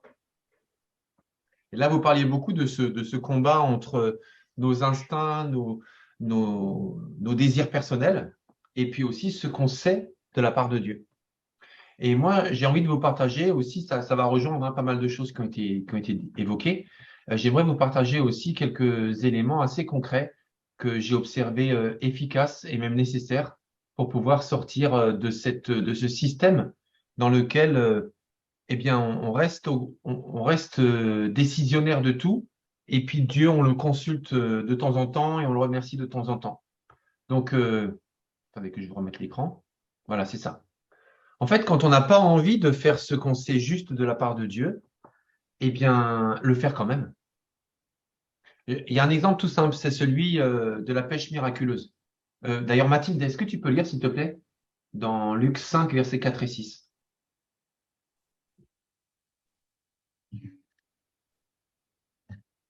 Tu l'as sur l'écran aussi, hein. Oui, oui, désolé. Comme j'ai fait une capture d'écran, ça a bugué. Lorsqu'il eut cessé de parler, il dit à Simon, avance en pleine eau et jetez vos filets pour pêcher. Simon lui répondit, Maître, nous avons travaillé toute la nuit sans rien prendre, mais sur ta parole, je jetterai le filet. L'ayant jeté, ils prirent une grande quantité de poissons et leurs filets se rompaient. C'est ça. Donc là, vraiment, j'ai envie de nous lancer un défi. Lorsque tu sais que le Seigneur te demande quelque chose ou lorsque tu sais pertinemment que quelque chose n'est pas bon, et bien en fait, fais confiance à Dieu. Fais confiance à lui plutôt qu'à toi. Donc rappelez-vous, au tout début, lorsqu'on a discuté et échangé sur les raisons pour lesquelles Dieu mérite la première place, c'est qu'on a vu que Dieu sait tout et il est forcément, son avis est forcément le meilleur. Donc si Jésus nous dit quelque chose et qu'on pense le contraire, en fait, c'est lui qui a raison. Donc, comment sortir de ce système où on veut garder le contrôle et Jésus n'a pas la première place? Eh bien, en décidant de faire sa volonté en premier. Donc, je rejoins aussi ce que Mathilde, ce que tu viens de dire. C'est une question de réorganisation de nos priorités. Donc, c'est là où on voit en fait que vraiment on fait confiance à Dieu. C'est quand on fait ce qu'il dit plutôt que ce qu'on a envie. Et là, c'est un exemple concret. Donc, parfois aussi, hein, disons-le franchement, hein, parfois nos envies, elles viennent de Dieu. Donc, parfois, il y a des choses que Dieu met dans nos cœurs et on n'a pas entendu sa voix, mais par contre, comment on peut dire, cet élan qui vient du cœur, en fait, elle est inspirée par Dieu. Donc, il ne s'agit pas d'opposer ce qu'on a sur le cœur et ce qui vient de Dieu, parce que Dieu nous met des choses sur le cœur. Mais c'est juste quand il y a un conflit entre ce qu'on sait être la volonté de Dieu et ce qu'on veut nous, eh bien là, sachons croire que c'est Dieu qui a raison. Et à ce moment-là, comment lui donner la première place? En faisant ce qu'il nous demande, tout simplement. Enfin, je dis tout simplement, c'est facile à dire, hein, mais ce que je veux dire par là, c'est que, vous savez, des fois, on cherche midi à 14 heures, mais il suffit juste de faire ce qu'il nous demande. Et parfois, on sait très bien ce qu'il nous demande. Alors, des fois, on ne le sait pas, mais des fois, on le sait. Et c'est justement parce qu'on le sait et qu'on n'a pas envie qu'on ne le fait pas. Mais revenir juste au fondamental. Quand le Seigneur nous a montré quelque chose, eh bien, juste accepter de lui obéir. La deuxième chose que j'ai constatée dans ma vie, mais tant de fois, et je le vérifie tout le temps, et parfois je tombe dans le panneau encore, et parfois j'y tombe pas. Eh bien, c'est simplement aussi en n'attendant pas le moment idéal. Vous savez, parfois on se dit, oui, oui, Seigneur, là cette semaine c'est vraiment trop chargé, mais là quand je serai en vacances, là vraiment je vais prendre du temps avec toi, là vraiment je vais lire ta parole, là vraiment je vais venir aux études bibliques, là vraiment ceci, là, et on fait des tas de promesses en fait. Et là on se dit oui, c'est la rentrée ou c'est le premier de l'année, le 1er janvier, donc là maintenant je repars sur des bonnes bases. Et en fait, on attend le moment idéal où tout le monde est sympa avec nous, où on a du temps, où on s'est acheté une nouvelle Bible, ou bien je ne sais pas quoi. Et on attend que vraiment, quand on parle d'alignement des planètes, entre guillemets, et on attend que tout soit vraiment optimal pour faire ce qui est bon. Mais c'est jamais, en fait, quand je dis jamais, c'est exagéré, mais déjà, ces moments arrivent rarement. Et ensuite, on a des tas d'exemples dans la Bible et dans nos vies où Dieu est intervenu lorsque c'était le mauvais moment, en fait. On peut prendre un exemple. Attendez. Voilà, Juge 6, verset 14. Joël, est-ce que tu peux juste lire le verset qui s'affiche, s'il te plaît? Va avec la force que tu as. N'est-ce pas moi qui t'envoie? Exactement. Et là, c'était Gédéon, qui était le plus faible, de la plus petite des tribus. Il était la moins bonne personne à ses yeux. Et c'était le moins bon moment. Il était en train de se cacher. Il était en train d'essayer comment on peut dire, de préserver certaines des récoltes de l'ennemi qui occupait tout le territoire. Enfin, c'était la moins bonne personne qui se sentait le moins bien au moins bon moment de sa vie. Et en fait, c'est là que Dieu l'a appelé. Et il lui a dit, mais t'es la bonne personne. Oui, mais moi, j'ai pas de force, mais je suis ceci, je suis. Va avec la force que tu as, pas la force que tu n'as pas. Et vous savez, des fois, on dit au Seigneur, mais quand j'aurai le temps, je ferai cela. Mais prends le temps que tu as, prends pas le temps que tu n'as pas. Oui, mais quand j'aurai plus d'argent, je pourrai être plus généreux avec toi. Mais Dieu ne nous demande pas l'argent qu'on n'a pas, il nous demande l'argent qu'on a. Et comme ça, en fait, on fait des tas de projections qui ne se réaliseront pas parce que ça reste le futur. Donc, le Seigneur nous demande de lui donner la première place maintenant, aujourd'hui, avec ce qu'on a, avec ce qu'on est et dans les circonstances dans lesquelles on est. Donc ça c'est hyper important. Ne jamais attendre le moment idéal. Et si on prend l'exemple, on ne va pas lire tout le texte, mais le moment de la multiplication des pains. Une foule de 5000 hommes, plus les femmes, les enfants, ça fait peut-être aller 12-15 000 personnes. Et puis là, en fait, il fallait nourrir la foule. Mais qu'est-ce qu'on a? On n'a pas de quoi nourrir la foule, on a quoi? Il y a un petit garçon qui avait 5 pains et 2 poissons. Et un des disciples a dit, Seigneur, on a 5 pains et 2 poissons, donc on a quelque chose, mais qu'est-ce qu'on peut faire avec ça? Ben, qu'est-ce que Jésus a fait? Il a pris ce qu'il y avait. Il n'y avait que 5 pains et 2 poissons, mais entre les mains de Jésus, ça suffit. Donc, ce qui compte, ce n'est pas ce qu'on n'a pas, mais c'est ce qu'on a. Ce qui compte, ce n'est pas ce que l'on n'est pas, mais c'est ce que l'on est. Donc, c'est hyper important de ne pas attendre le moment idéal. Et moi, ça me fait penser aussi à ce verset, mais qui me bénit tant de fois. Celui d'Ecclésiaste 11, versets 4 et 6. Louise, est-ce que tu peux le lire, s'il te plaît? Ouais. Celui qui prête trop attention au vent ne sèmera jamais, et celui qui observe toujours les nuages ne moissonnera pas. Dès le matin, répands ta semence, et jusqu'au soir, ne t'accorde pas de repos, car tu ne sais pas de l'une ou l'autre activité laquelle réussira, ou si les deux s'avéreront aussi bonnes l'une que l'autre. Merci. Ne pas attendre le moment idéal. Qu'est-ce que vous en pensez? Je trouve que c'est totalement vrai, que souvent on cherche 1000 excuses ou quoi que ce soit, alors que comme tu disais tout à l'heure, je pense aussi que c'est un pas de foi en fait de faire avec ce qu'on a déjà, et après Dieu, pour nous, il peut simplement ouvrir éclaircir un peu les circonstances et tout, mais c'est vrai que souvent on cherche des excuses, mais finalement, Dieu, il nous donne ce qu'il faut, et après, quand on fait ce pas de foi, il pourvoit, quoi. Que lui, c'est mieux que toi. Nous, ça veut dire que si tu te dis c'est pas maintenant, tu penses savoir mieux que lui. Alors que non, vraiment pas. Il sait pourquoi. Je sais pas. De toute façon, vous savez, un de ces jours, je prêcherai aussi sur les habitudes. En fait, nous sommes des êtres faits d'habitude. Tous les êtres humains sont des êtres faits d'habitude. Et en fait, pour qu'une nouvelle bonne habitude s'installe, il faut différents éléments. Il y a différents éléments, les sociologues ont étudié ça, qui font qu'on n'arrive pas à se débarrasser d'une mauvaise habitude et on n'arrive pas à prendre une nouvelle bonne habitude. Ce n'est pas juste une question de volonté, il y a d'autres facteurs qui rentrent en ligne de compte. Mais un des éléments, je vais pas en parler, je ne vais pas développer ce soir, hein, mais un des éléments, c'est quand même de faire le premier pas et d'accepter que c'est bien imparfait, ce qu'on va faire, c'est bien imparfait, les circonstances, c'est tellement en deçà de ce qu'on voudrait, mais c'est quelque chose. Et ça, c'est hyper important de ne pas attendre le moment idéal parce que ce moment idéal n'arrivera pas. Parce que plus tard, il y aura encore un autre problème qui fait que ce sera encore pas idéal. On sera qu'à 80% au lieu de 100. Là, on est qu'à 30. Après, on sera à 80, mais on ne sera pas encore à 100. Et on se dit, non, mais presque, j'y suis presque. Pendant ce temps-là, les années passent. Donc non, il ne faut pas attendre le moment idéal. Il faut faire sa part, il faut faire le premier pas.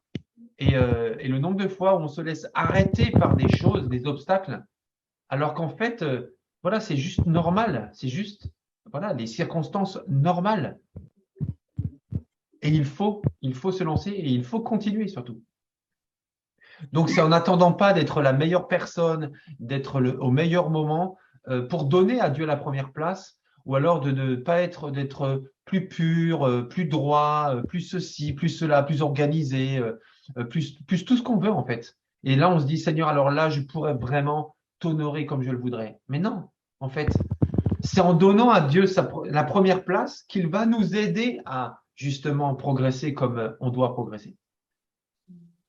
Donc, et là, on arrive naturellement à l'autre étape que vous avez évoquée d'ailleurs, qui est, voilà, j'y arrive, qui est justement de faire un pas de foi. Et là, on va lire Josué 3, versets 14 à 17. Josué 3, versets 14 à 17. Tiens, Louise, est-ce que tu peux le lire, s'il te plaît?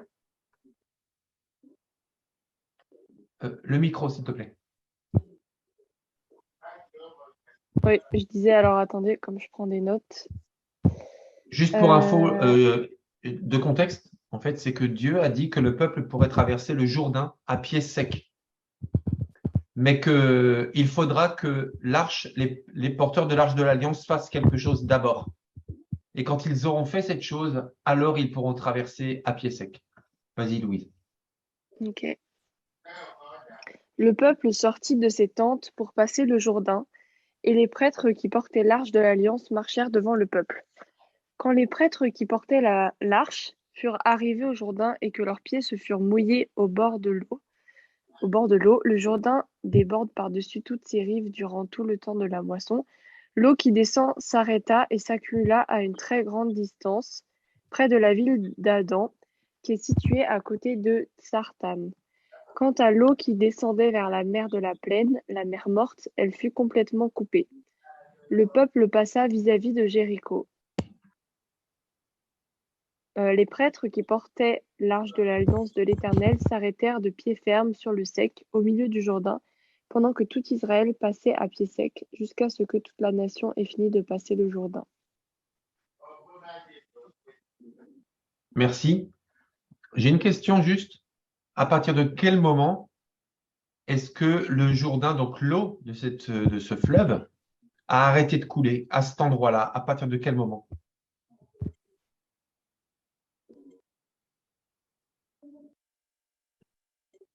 Quand ils ont mis les pieds dans l'eau.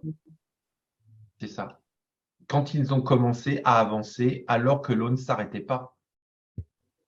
Donc Dieu leur avait dit de faire quelque chose, mais seulement il y a une négociation. On en a parlé tout à l'heure avec Julie.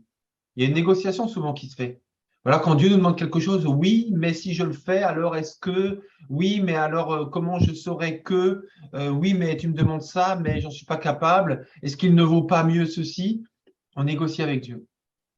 Et là, en fait, ce qu'il fallait, c'est faire quelque chose par la foi, alors qu'on ne voyait pas la chose se produire. Donc, il fallait qu'il marche dans l'eau pour que l'eau s'arrête. Il ne pouvait pas attendre au bord de l'eau en disant, Seigneur, arrête l'eau et après on y va. Non, non, c'est d'abord tu marches dans l'eau et après l'eau s'arrête.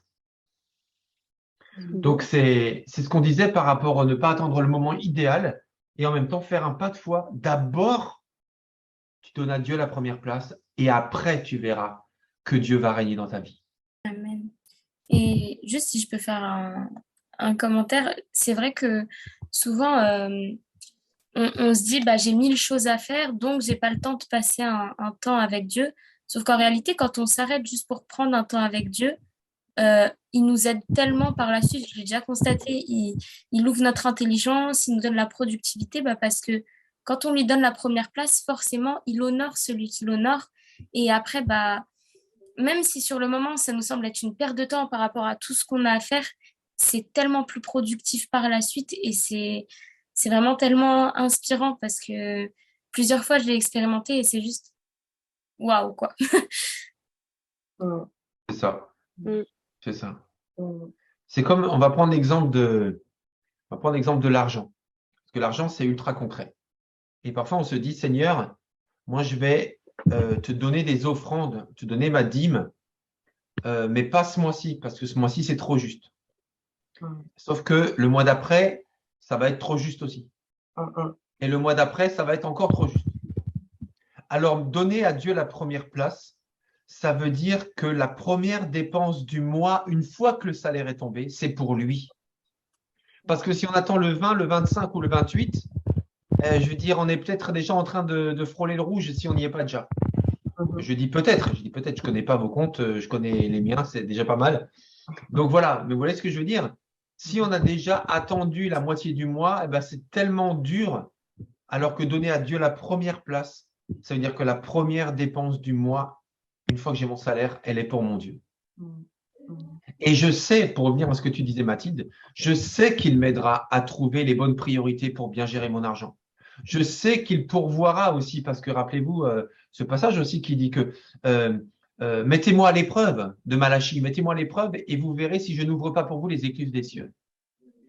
Mettre Dieu à l'épreuve, pour qu'il ouvre les écluses des cieux, il est parlé de la dîme, justement. Ça veut dire que il y a presque rien de plus concret que l'argent, parce que là, on est vraiment dans le matériel, quoi. Eh bien, Dieu dit, dans ce matériel-là, mets-moi à l'épreuve, c'est-à-dire donne-moi la première place, et tu verras si je n'interviens pas pour toi.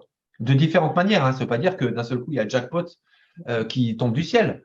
De différentes manières, mais on ne va manquer de rien. Et en plus, on pourra honorer Dieu. Donc, donner à Dieu la première place, ça veut dire aussi que la première lecture de ma journée, c'est pour lui. La première chose que je me mets dans la tête et que je me mets devant les yeux, c'est pas aller sur les réseaux sociaux, dans mon lit, au réveil avec mon téléphone. La première chose que je mets devant mes yeux et que je mets dans ma tête, c'est pas mon radio réveil qui va d'un seul coup chanter sur, je sais pas moi, un tube XY et qui va me mettre ça dans la tête pour la journée. Mais la première chose que je mets devant mes yeux et dans ma tête, en fait, c'est la parole de Dieu. Ou c'est un chant chrétien ou autre chose. Ou alors quand j'envisage quelque chose, la première question que je vais me poser, c'est pas comment je vais faire, comment je vais m'organiser, mais c'est Seigneur, qu'est-ce que tu feras à ma place? C'est la base. Si toi, tu étais là à ma place, et vous savez, quand on se pose cette question, en fait, c'est vraiment concret.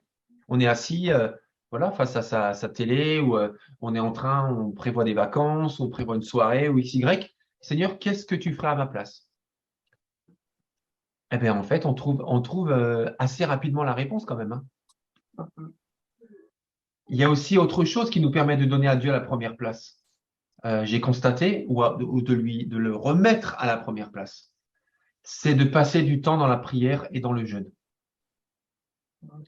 Et comme on l'a dit tout à l'heure, c'est vrai que et j'ai aimé ton expression, Mathilde, quand tu as dit qu'on a plein de choses à faire, de prier, à ce moment-là, on peut avoir l'impression de perdre notre temps. Et c'est vrai, là, c'est très honnête hein, d'utiliser cette expression. Parce que face au concret qu'on a à faire, de prier, ça paraît tellement abstrait qu'on a l'impression qu'on est en train de perdre du temps dans l'abstrait, alors que dans le concret, on a une liste interminable de choses que l'on doit faire. Eh bien, en fait, passer du temps dans la prière et dans le jeûne, eh bien, c'est décider que passer du temps avec Dieu, c'est plus important que de passer du temps dans tout le reste. Et pourtant, c'est important d'aller à son travail, de passer du temps avec ses amis, avec son conjoint si on en a, ses enfants si on en a, etc. Tout ça, c'est important, mais Dieu, c'est encore plus important. Donc, donner à Dieu la première place, ça ne veut pas dire qu'il n'y a rien d'autre qui est important, mais ça veut dire qu'il n'y a personne qui est plus important que Dieu. Et dans la Bible, on a l'exemple de Jésus qui priait beaucoup, qui jeûnait beaucoup, Moïse, David, Daniel, etc. Donc, la prière et le jeûne, ça fait partie d'une vie bénie, d'une vie remplie de Dieu, et ça permet de mettre Dieu à la première place. Et j'ai trouvé, enfin, je connaissais ce dessin de Alain Auderset, ce dessinateur chrétien. Alors, je vous laisse l'afficher et lire tranquillement les bulles. Tu l'as pas affiché là. On voit rien. Excusez-moi, vous attendiez, moi je buvais tranquillement ma boisson. Suspense. Ah, désolé. Voilà, elle y est là.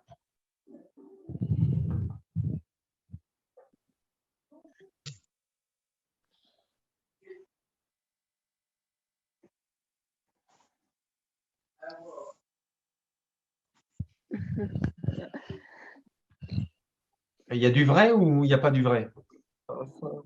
C'est vrai, c'est véridique.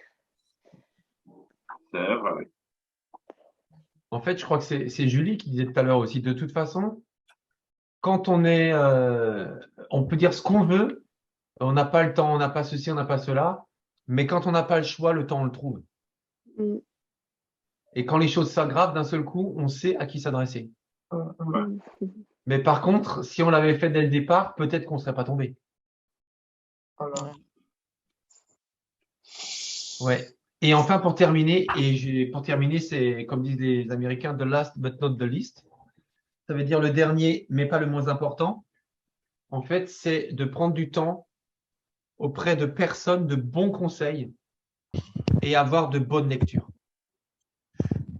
Et ça, c'est très important. Donner à Dieu la première place. En fait, il faut qu'on cultive, qu'on nourrisse notre vie en fréquentant des personnes qui sont, comme on peut dire, qui sont bénéfiques, Mm. qui ont de l'expérience de la vie, de l'expérience du couple, de l'expérience de la gestion de la vie, de l'expérience de la productivité, de l'expérience pour les relations, de l'expérience pour, voilà, pour toute la vie, en fait, de l'expérience pour la prière, de l'expérience pour les dons spirituels, enfin, de l'expérience dans tous les domaines qui nous permettent d'être plus proches de Dieu et d'avoir une vie qui soit à l'image de celle de Christ.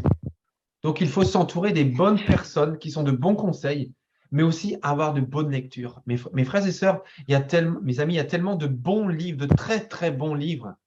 Il y en a des milliers des bons livres. Et notamment à la bibliothèque de l'Église, je vous encourage vraiment à emprunter des livres parce qu'on n'a mis que des bons livres et on en a encore plein qui sont à venir, mais on attend parce qu'on ne veut pas mettre trop de titres, mais il y a 50 titres qui sont déjà tous très bons sur des thématiques très différentes. Et vraiment, je vous encourage à les emprunter. À les emprunter, à les lire. Certains sont plus épais que d'autres, mais vraiment, c'est tellement… Enfin, des bons livres, c'est une telle richesse pour cultiver notre désir de mettre Dieu à la première place et pour nous aider à mettre Dieu à la première place. Parce qu'en réalité, on a besoin d'aide, on a besoin de conseils, on a besoin d'expérience, des gens qui sont passés avant nous dans les domaines de notre vie. Et leur expérience est tellement riche. On a besoin d'étudier la parole et de l'étudier avec d'autres gens dans nos rencontres comme ce soir, à l'église aussi, mais aussi à travers des livres, à travers des vidéos sur YouTube ou autres, mais qui nous permettent de cheminer dans notre compréhension de la parole de Dieu comme on n'aurait pas réussi à le faire tout seul. Donc voilà quelques éléments que je trouve très utiles et très essentiels même sur comment sortir de ce blocage de ne pas donner à Dieu la première place. Vous voudriez peut-être revenir sur un point ou sur un autre, ou développer ou questionner ou rajouter un autre point peut-être?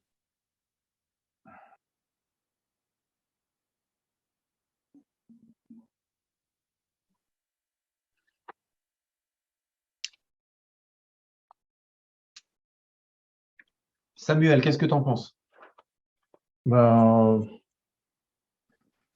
moi, ce que je voulais dire, c'est que, en accord avec tout ce qu'on a dit, en fait, c'est que des fois, en fait, comme on vient de le mettre sur le dessin, là, on, on oublie, en fait, que tout vient de lui, par lui et pour lui, en fait. Donc, que la gloire lui appartient et que pour toujours. Donc, des fois, on procrastine, en fait. On procrastine, on va dire, notre vie spirituelle. On les remet à demain, on les remet, on se dit, ah, mais non, j'ai pas le temps de prier, je prierai au culte, arrive au culte, voilà. Donc, le temps qu'on aurait dû prendre pour Dieu, bon, on, on le compresse, on fait une sorte de archivage. Donc, moi, le truc que je voulais rajouter, c'est en fait, je crois que c'est dans Jean, il dit, tu ne m'as pas, tu ne m'as pas choisi, je t'ai choisi, je t'ai nommé Et pour que envoyer. tu ailles porter des fruits et que ton fruit demeure afin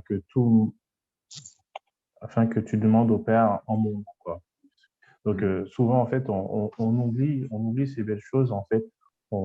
Des fois on dit Seigneur, je t'ai choisi, mais des fois en fait on oublie que c'est Dieu qui nous a choisis aussi et qu'on a une mission. C'est-à-dire que Dieu nous a choisis. Il aurait pu, il appelle tout le monde, hein. Voilà. En fait, il a mis sur nous des choses que ce soit en fait, c'est pour être dans le cadre de notre boulot ou bien dans le cadre de notre mission, on va dire sur Terre ou familiale. pour qu'on apporte quelque chose, ben, du coup, en nous éloignant de lui, ben, du coup, en fait, le chemin qu'il avait tracé pour nous, ben, on s'écarte de ça.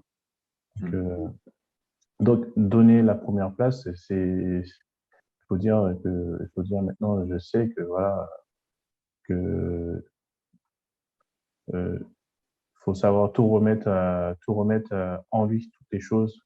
Donc, parce que sur Terre, toutes les choses visibles et invisibles, en fait, ils lui appartiennent, comme disait Mathilde, c'est-à-dire, ça sert à rien de courir derrière l'argent, la célébrité ou bien de la reconnaissance si on place pas tout déjà devant lui. Hmm.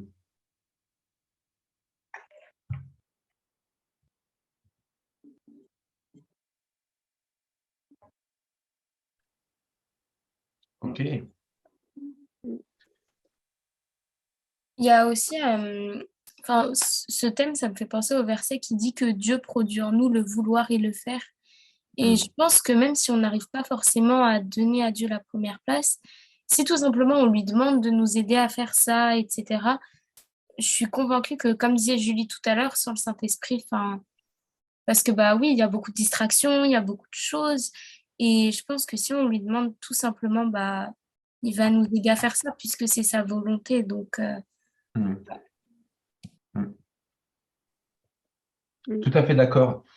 Et j'ai prêché là-dessus il n'y a pas très longtemps, il y a quelques semaines, je crois que c'était au mois de juin ou mai, je ne me rappelle plus. Et j'ai donné une expérience très concrète de là où Dieu m'a donné la volonté de faire quelque chose que je n'avais pas envie de faire dans la forme, mais dans le fond, j'avais vraiment envie de faire, mais je trouvais pas, c'est pas seulement la force, mais dans le concret, je trouvais pas la volonté. C'est tout à fait vrai, mais moi j'ai l'impression que très souvent, le Seigneur nous donne la volonté, mais on persiste des fois à faire les mauvais choix. C'est comme si, en fait, on savait, et puis, en fait, on voulait, mais comme sur l'instant, il y a quelque chose qui est plus accessible et qui est plus facile à choisir, eh bien, en fait, notre volonté de fond passe au deuxième plan. Parce qu'en fait, c'est vrai que, je prends un exemple encore sur les réseaux sociaux, sur les vidéos, mais entreprendre un livre où il faut faire l'effort de lire, et que ce livre, c'est la Bible en l'occurrence, et regarder une vidéo de 3 minutes sur TikTok, allez, de 30 secondes sur TikTok, puis une autre de 30 secondes, puis une autre de 30 secondes. C'est juste 30 secondes en fait. C'est plus facile de regarder une vidéo de 30 secondes que de lire la Bible pendant 10 minutes. Sauf que 30 secondes, à la fin, on sait comment c'est, ça amène une autre à 30 secondes, à 30 secondes. Et en fait, on peut passer 20 minutes, 30 minutes, 1 heure et demie à regarder que des courtes vidéos et à la fin, on n'a rien. Donc, dans le fond, on voulait prendre du temps avec Dieu ou lire un livre chrétien ou regarder une vidéo chrétienne. Mais, vu les algorithmes et toutes les propositions qu'on reçoit à côté, c'est tellement plus rigolo de regarder des chats se rouler dans la paille que de regarder, voilà, vous voyez, que de regarder une vidéo d'enseignement sur autre chose. C'est juste un exemple, ça veut dire que, en fait, je suis complètement d'accord avec ce que tu dis et je l'ai expérimenté encore il n'y a pas longtemps, mais enfin, on doit quand même garder au cœur du sujet notre, comment on peut dire, notre capacité à faire le bon choix. Se C'est comme, responsabiliser. voilà, nous responsabiliser. Ça veut dire que le choix final nous appartient. Donc même quand Dieu nous donne la volonté, c'est quand même encore nous qui devons décider et faire l'acte en fait, tout simplement. On fait avec quoi. Donc c'est vraiment cette collaboration étroite et merveilleuse entre l'Esprit de Dieu et nous, quoi, tout simplement.